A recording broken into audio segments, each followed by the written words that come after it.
Today we're going to talk a little bit about technology certifications, not so much on the programming and software development side, but certainly on the networking, cybersecurity, wireless side.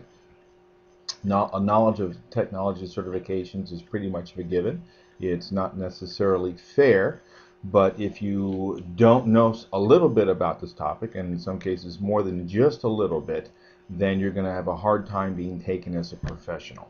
When we talk about technology certifications and why they're important, we want to start off with what is a certification. And when we talk about that, we're referring to the confirmation of certain characteristics of a person, organization, or object. Okay, an example of certification versus licensure.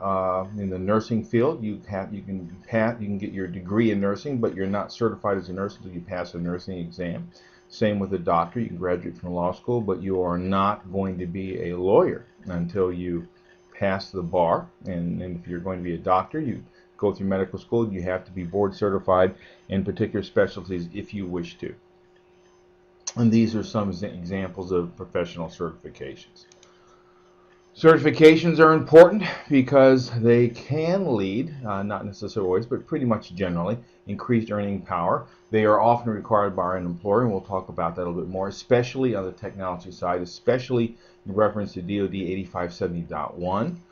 They provide benchmarks for knowledge and retooling. They are often, but not always, used for advancement, and they, rightly or wrongly, are often used as a standard of quality and best practices, even though many certifications are essentially entry-level, bare bones, minimum level of knowledge expected certifications. They are still used as a standard of quality because regardless of where you went to school, you have the same standard with a Cisco exam or a Microsoft exam or a CompTIA exam. Certifications are pretty well known. If you were to go, for example, to Wikipedia and do a quick search on certifications on computer technology, you would very quickly find that there is a wealth of information on the topic, more being added every day. It's hard to keep track of all the certifications that are out there. And it's important to note that it's constantly evolving practice. Certifications arrive on the scene, certifications occasionally depart from the scene, and the standards for certification can change. Getting into that, DoD Directive 8570.1 has been around since about 2004 and increasingly is having an impact on both DoD and anything connected with DoD, as well as the overall federal government and state and local governments or organizations that interface with DoD. So there's a real ripple effect here. And essentially what it does, in a nutshell, is require every full and part-time military service member, defense contractor, civilian and foreign employee with privileged access to a DoD system, okay, to obtain a commercial certification credential. There's a number of those that have been put out. It's revised occasionally.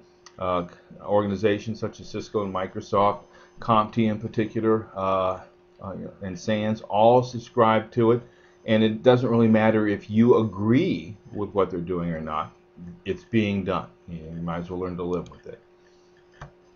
The education, the topic, and especially with regards to student engagement, you'll find, if you did some research, that a couple of people in the field, Andersson and Reimers in particular, did some studies and found that certain certifications, okay, and specifically DoD 8570.1M, are the only commercial certifications the Department of Defense will accept, and that students are very aware of whether or not their professors are certified in these particular topics or not, and it just makes sense, just like in law.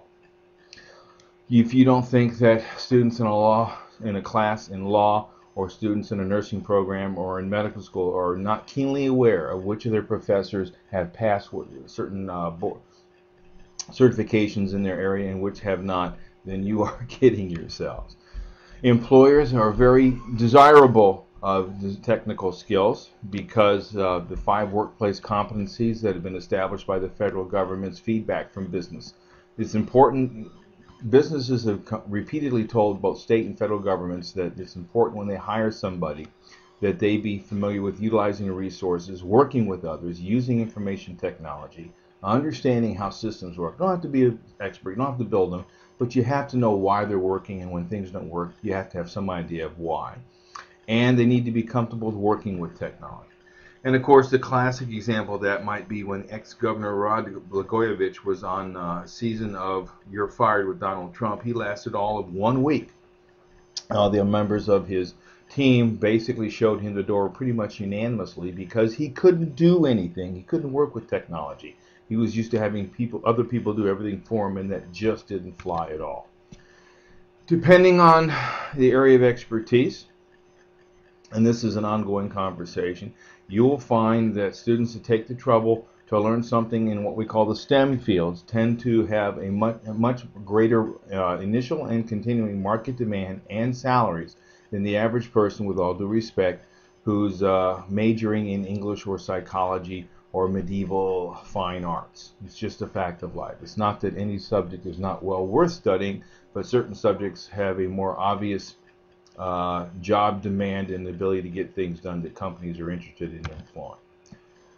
Some of the job skills that you'll find in demand right now include networking skills, okay, desktop technical support, wireless, and in particular security. Information technology overall has as of summer of 2014 an unemployment rate of about 2.2%. Huge job demand, and some of these areas are not especially strictly technical, like social media. Huge job growth, excellent salaries, because increasingly individuals and organizations are realizing that they can't just go it alone. And network security, information assurance, of course, is an ongoing high demand area.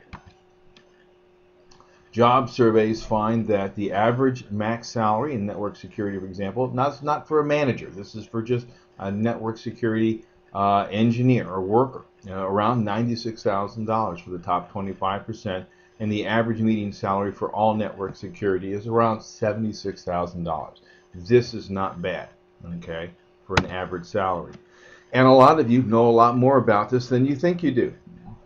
Case in point, when you're leaving your house, your apartment, or your cardboard box under a bridge, the single most effective step that you can do is A, install an alarm system, B, my personal favorite, buy lots of snarling, foaming at the mouth dogs, C, lock your doors and windows, and D, the college student favorite, own nothing, because grasshopper. If you own nothing, then nothing can be taken from you. Other things to look at include the obvious correct answer is common sense, lock your doors and windows. Bear in mind that people who pursue certificates in CIS, okay, are considered to have above average communication skills, problem solving skills, and more able to effectively work with people. And in closing, I'd like to emphasize that information technology is not just a boys' club. It's for everybody. Thank you much.